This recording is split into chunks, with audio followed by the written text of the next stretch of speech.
chers téléspectateurs, nous sommes encore contents de vous retrouver sur vos petits écrans. Et là, nous venons dans le cadre de J'aime Pro. J'aime Pro qui est une chaîne de télé et une chaîne que nous aimons bien, qui parle de Jésus. Et ces jours, nous sommes venus dans le cadre de notre émission Temps d'orientation. Pourquoi l'orientation? Vous savez, beaucoup de gens ont échoué dans la vie simplement parce qu'ils ont manqué des personnes qui pouvaient leur indiquer quelle direction prendre, de quoi faire. Moi, je me suis toujours dit, un bon athlète, mais quand il n'a pas un coach, il n'a pas quelqu'un qui puisse l'orienter, il ne saura pas donner les meilleurs de lui-même. Et donc, cette émission Temps d'orientation, c'est une opportunité pour que des hommes et des femmes, en quelque lieu où ils se trouvent, ils puissent trouver l'opportunité d'avoir une orientation, une directive qui puisse les aider. Orienter, c'est quoi en fait? En architecture, quand on parle d'orienter, c'est placer les plans. Vous avez un plan, mais vous devez savoir le placer, disposer une chose par rapport aux points cardinaux. C'est-à-dire, dans la vie, nous avons les 4 points cardinaux, le nord, le sud, l'est et l'ouest. Donc, vous devez savoir, vous orienter la chose, vous voulez la disposer par rapport à quel point? Vous voulez atteindre quel objectif? Et dans tous les domaines de la vie, nous avons vraiment besoin d'avoir une orientation, avoir une situation à laquelle vous devez vous conduire, soit aller ou bien reculer. Les temps d'orientation, c'est aussi un moment pendant lequel on essaie de donner à quelqu'un une directive, que ce soit dans la prière, que ce soit dans les vastes domaines de la vie. Et ce matin ou ce jour, nous venons dans le cas de la prière. Nous aimerions proposer quelques pistes de solutions qui puissent améliorer notre vie de prière, notre communion avec Dieu. Donc, sans plus tarder, j'aimerais rapidement lire une portion des Écritures. Comme ça, nous allons rapidement aller un peu dans le vif du sujet. Je suis dans Psaume, chapitre 63, le verset 2. Je vais lire jusqu'au verset 3. « Ô Dieu, tu es mon Dieu, je te cherche. Mon âme a soif de toi. Mon corps soupire après toi. Dans une terre aride et desséchée, sans eau. Ainsi, je te contemple dans les sanctuaires pour avoir une puissance et ta gloire. » Je puis aussi lire les psaumes 61. J'ai lu le verset 2. Psaume 61, le verset 2, la Bible dit « Ô Dieu, écoute mes cris et sois attentif à ma prière. » Vous savez, la prière, au fait, c'est une recommandation divine. Tout enfant de Dieu, tout celui qui entre en contact avec Dieu, il doit nécessairement aspirer à la prière. Car la prière, comme disait l'un de mes pasteurs, la prière, c'est la respiration du chrétien. Normalement, tout ce qui respire, tout être intelligible doit vaquer à la prière.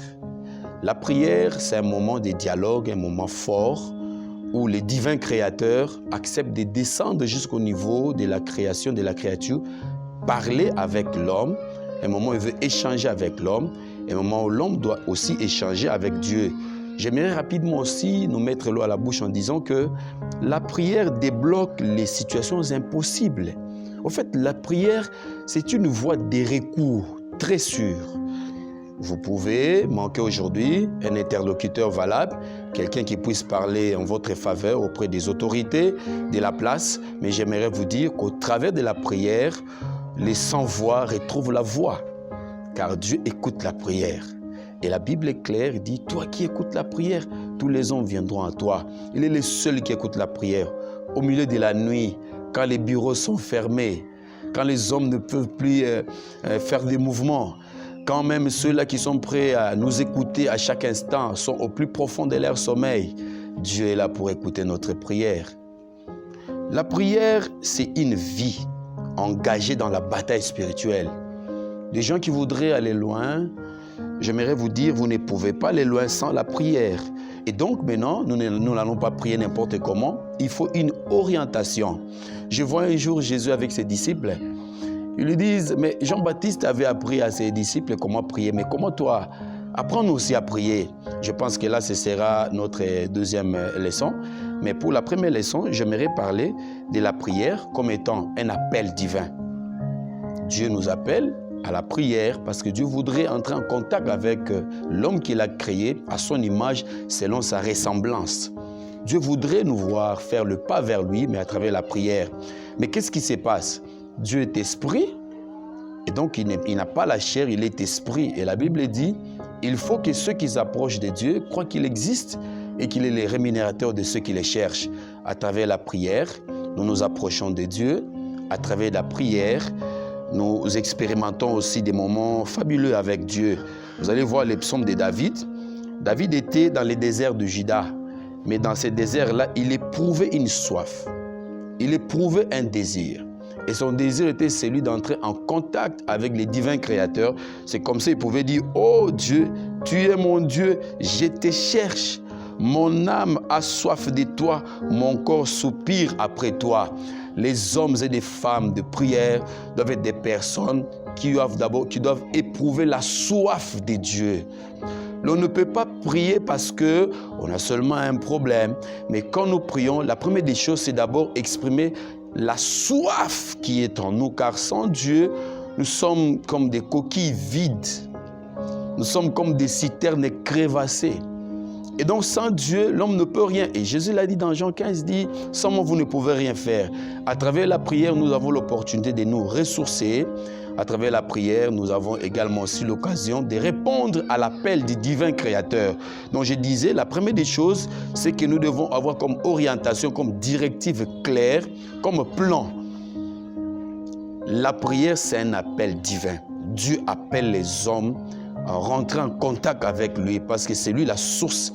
Et Job le dit, en réalité dans l'homme, c'est l'esprit, le souffle du Tout-Puissant qui donne l'intelligence. Et donc les hommes intelligents, les femmes intelligentes, de temps en temps, ils rentrent dans la présence de ceux-là qui leur a accordé le souffle. Et donc en priant, ils ont le temps de parler à Dieu.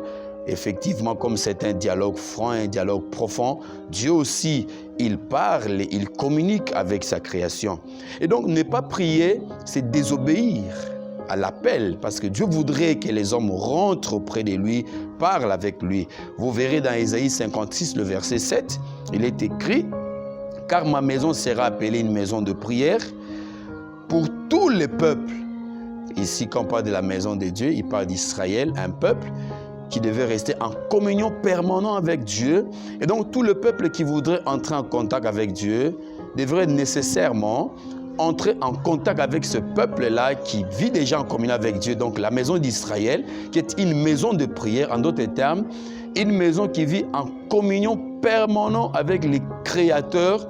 Et donc, pour comprendre à chaque instant qu'est-ce qu'il veut faire, mais aussi un peuple qui a l'opportunité de pouvoir formuler ses désirs vis-à-vis de ces dieux-là. Donc, j'ai insisté pour le premier point, la première directive, la prière, c'est un appel divin. Dieu nous appelle à la prière, il voudrait bien parler avec nous. Mais on ne va pas s'arrêter là. David le faisait chaque fois. Il dit, tu es mon Dieu, je te cherche, mon âme a soif de toi. Mais il ne s'arrêtait pas là. La prière demande aussi des attitudes. Vous savez, souvent les gens, ils nous disent qu'ils sont des hommes de prière, mais leur attitude, j'allais dire, trahit beaucoup. Or, ton attitude détermine ton altitude. Il ne suffit pas de dire « je t'aime Dieu, mon âme soupire après toi, je te cherche ». C'est bien de le dire, mais ce qui va déterminer plus la chose, c'est maintenant notre attitude vis-à-vis de ces dieux-là. Et j'aimerais nous proposer au moins 8 manières de pouvoir nous comporter devant Dieu. La première attitude avec laquelle nous devons nous approcher du trône de la grâce, c'est d'abord une attitude de brisement de soi. Un homme qui s'approche de Dieu doit reconnaître en lui-même qu'il ne peut rien sans Dieu et qu'il est complètement abattu, il est tombé. Sans Dieu, il ne peut pas franchir la muraille, il est complètement brisé. Et donc, le psaume 51, la Bible dit, « Tu ne dédaignes pas un cœur brisé et humilié. » Donc, nous devons nous approcher de Dieu dans la prière, dans une attitude de brisement. Vous savez, les gens qui ont beaucoup d'assurance vis-à-vis d'eux-mêmes, « Oh, je suis intelligent, je connais telle personne, je vais faire ceci, cela. » Je pense qu'ils n'ont même pas besoin de chercher Dieu parce qu'au fait, en eux-mêmes, ils trouvent qu'ils sont déjà complets. Donc, la première attitude affichée dans la prière, c'est cette attitude de brisement, de dépouillement profond. En vous-même, vous vous trouvez que vous êtes nul. C'est comme ça, le psaume 61, le verset 3, la Bible dit « Du bout de la terre, j'écris à toi les cœurs abattus. Conduis-moi sur les rochers que je ne puis atteindre. » De quelqu'un reconnaît, j'ai mes pieds, mais mes pieds ne sauront pas m'amener jusque dans la stabilité voulue. Donc la première attitude, c'est ces brisements intérieurs, la reconnaissance de soi-même que je ne peux rien, je suis rien, je ne saurais rien faire sans Dieu. Et même comme je suis en train de parler, s'il ne me prête pas le souffle, je ne saurais pas parler à Dieu. Ça, c'était la première attitude. Et vous verrez dans 1 Corinthiens, chapitre 11, le verset 24, quand le Seigneur Jésus était en train de parler à ses disciples, il prend le pain et dit, ceci est mon corps qui sera brisé pour vous. Donc tu vois, lui, il a accepté d'être brisé. Les gens qui prient Dieu, qui cherchent la face de Dieu, ils comprennent, même dans la souffrance, même la misère la plus noire, ils savent qu'ils doivent continuer à chercher Dieu. Même dans l'abondance, ils doivent éprouver cette attitude de brisement. Ils peuvent se dire, je ne serai pas rassasié de par la nourriture, quoi que ce soit, car Dieu, c'est lui qui étanche ma soif. Donc la première attitude, c'est les brisements. Il est très important, le brisement. Et la deuxième attitude, nous devons nous approcher de Dieu dans la prière dans un état de pleurs. C'est comme quelqu'un qui pleure. Vous voyez, quand quelqu'un pleure, il se sent faible en lui-même, il se sent limité. Normalement, pleurer, c'est une attitude qui démontre que nous sommes arrivés au bout de nous-mêmes. Nous ne serons rien fait par nous-mêmes. Et donc, c'est comme quelqu'un qui jette l'éponge. Et notre prière doit aussi être conduite dans cet élan-là de pleurs. Vous verrez dans Jean chapitre 11, verset 35, comment le Christ lui-même, il était sûr que Dieu allait faire quelque chose pour Lazare qui était mort.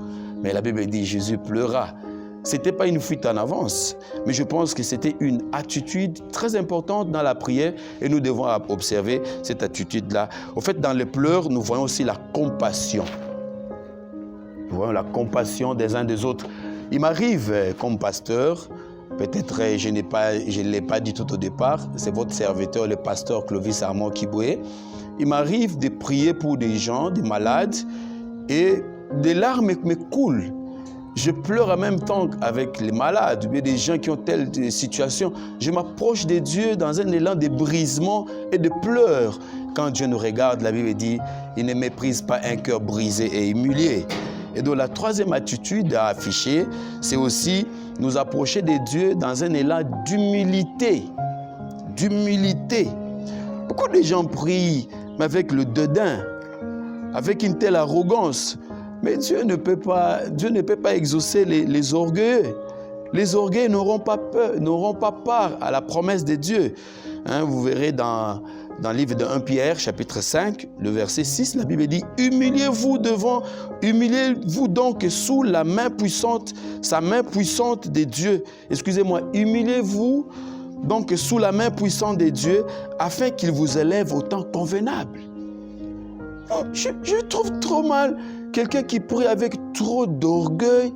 Je ne sais pas, il s'adresse à qui? Le Dieu que nous cherchons, c'est un Dieu qui aime l'humilité, l'effacement total. C'est comme ça, il y a une femme qui m'a dit, mon mari, quand je prie, il me dit, je lui jette des colibés. Moi, je dis, maman, comment tu pries? Non, quand je prie, mais quels sont les mots que tu sors? Comment tu les fais? Non, moi, je pense que nous les faisons dans l'humilité de cœur. Cela attire le cœur de Dieu. Et le verset 7, la Bible dit, déchargez-vous sur lui de tous vos soucis, car lui-même prend soin de vous. Alléluia. Déchargez-vous sur lui de tous vos soucis, car lui-même prend soin de vous. Vous savez, Dieu voudrait que nous puissions nous approcher de lui dans un élan d'humilité de cœur. Ce n'est pas une fausse humilité comme nous le remarquons, les gens vous parlent. Bon, je suis humble, mais dans les cœurs se plein d'orgueil. Non, la prière doit se faire dans ces allures-là d'humilité de cœur. Et Dieu exauce les hommes humbles. Mais aussi, la quatrième des choses, l'attitude que nous devons afficher dans la prière, c'est cette attitude d'un homme, une attitude de pardon. Combien de gens voudraient que Dieu puisse les exaucer, mais ils n'arrivent pas à pardonner aux autres leurs offenses. Ils ont une rancune vis-à-vis des uns des autres. Un mari qui ne parle pas à sa femme, un mari qui grince des dents vis-à-vis de ses enfants, il voudrait que Dieu lui soit favorable. Cette prière-là n'aura pas de fait. Vous pouvez voir cela dans 2 Corinthiens chapitre 2. J'ai pu lire pour nous le verset 11.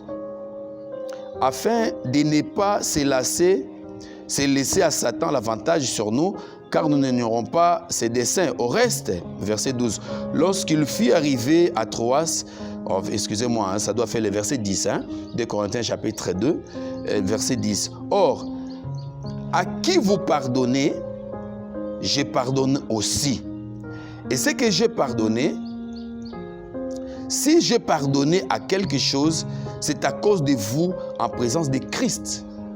Nous ne savons pas pardonner aux autres leurs offenses. Jusqu'à aujourd'hui, vous priez beaucoup, vous êtes intercesseur. Mais quelle est votre attitude dans votre intercession? Vous avez une rancœur, vous avez la dent contre les gens. Ça peut faire aussi des gens qui vous ont fait du mal. Christ s'est laissé briser à la croix. Il était persécuté par des pécheurs. Et la Bible dit, il n'a point connu le péché. Aujourd'hui, nous ne savons pas supporter le mal qu'on nous a fait, mais nous voulons nous approcher de Dieu et que Dieu nous soit favorable. Notre attitude vis-à-vis de ces dieux-là doit être une attitude de pardon. Les pardons accordés, que nous accordons aux autres, mais le pardon aussi demandé. Il y a des gens qui prient, mais ils ne peuvent pas demander pardon à son père. Il a offensé à son père, à sa mère, à son voisin. Il dit non, moi je ne peux pas demander pardon, c'est quoi? C'est trop me rabattre. Mais j'aimerais nous dire que dans la prière, nous devons avoir l'attitude des gens qui se rabaissent devant Dieu et même devant les hommes. Les humbles posséderont les pays. Donc cette attitude de pardon est très capitale. Nous ne pardonnons pas aux autres, Dieu ne nous pardonnera pas non plus nos péchés et notre prière n'aura pas de fait. Et la cinquième des choses, notre prière doit être faite dans un élan de repentance. Comment nous prions Dieu, nous tentons chercher la face de Dieu, nous mettre dans une vie de prière très engagée, mais nous ne savons pas nous repentir. Non, non, nous ne devons pas continuer à prier dans les péchés, bien-aimés dans le Seigneur. Et la Bible dit, celui qui cache ses transgressions ne prospère point, mais celui qui les avoue et les délaisse obtient miséricorde. C'est le temps pour nous de pouvoir demander pardon, nous repentir, véritablement vis-à-vis de Dieu, même aussi vis-à-vis des gens qui sont autour de nous. Nous avons vu des gens, il a volé à Bandal et il devient un bon frère à Kitambo. Il a engrossé, je ne sais moi, à ma campagne, il devient un très bon frère, je ne sais moi, à Rigini. Et là, il prie beaucoup. Et les gens disent, il sait prier, il prie beaucoup. Vous priez, mais vous n'êtes que des cymbales retentissantes. Nous devons nous approcher de Dieu dans un élan de repentance véritable. N'est-ce pas, la Bible dit dans le livre des Romains, c'est de sa bouche que nous confessons le Seigneur Jésus, mais c'est du cœur que nous croyons.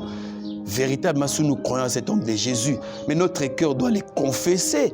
Nous devons confesser une foi véritable et arriver à renoncer à tout le mal que nous avons fait. Nous avons fait du mal à beaucoup de gens. Et nous n'allons pas continuer comme ça, en même temps à chercher Dieu dans cet élan de péché. Et la sixième des choses, nous devons nous approcher de Dieu dans un élan de réconciliation. Comment 2 Corinthiens chapitre 5, verset 20, je veux lire, 2 Corinthiens chapitre 5, le verset 20, des gens qui n'arrivent pas à se réconcilier de leurs propres frères, de leurs propres parents. 2 Corinthiens 5, le verset 20, je lis pour notre édification parce que nous sommes dans la Bible. Nous faisons donc les fonctions d'ambassadeurs pour Christ, comme si Dieu exhortait par nous. Nous vous en supplions au nom du Christ, soyez réconciliés avec Dieu. Et donc notre prière doit aussi être un moment de réconciliation. Quand nous nous approchons de Dieu, arriver à demander pardon, Zambé Limbisa, Seigneur, pardonne-moi pour ceci, pour cela. Et la huitième attitude que nous devons afficher dans la prière, c'est aussi de prier Dieu dans un élan d'unité, être unis les uns les autres. Combien prient les pasteurs ne s'entendent pas avec des anciens, ils se sont disputés les mabonza et consorts, ils sont les se regardent dans les yeux, mais les cœurs sont divisés. Non, pas dans cet élan-là, ça ne marchera pas. J'aimerais nous dire, quand nous commençons notre prière à travers les actions de grâce, nous la terminons par les actions de grâce, mais notre attitude est pour beaucoup. Si nous avons une mauvaise attitude, nous aurons aussi une mauvaise altitude. Changeons notre manière de faire et Dieu est toujours disposé pour pouvoir nous recevoir. C'était votre humble serviteur, le pasteur Clovis Amakiboué, dans le cadre de notre télévision J'aime Pro. J'ai béni toute l'équipe de la réalisation et je pense que nous reviendrons vers vous pour un autre numéro. Que Dieu vous bénisse de partout où vous nous suivez. Merci bien et à tantôt. Merci beaucoup.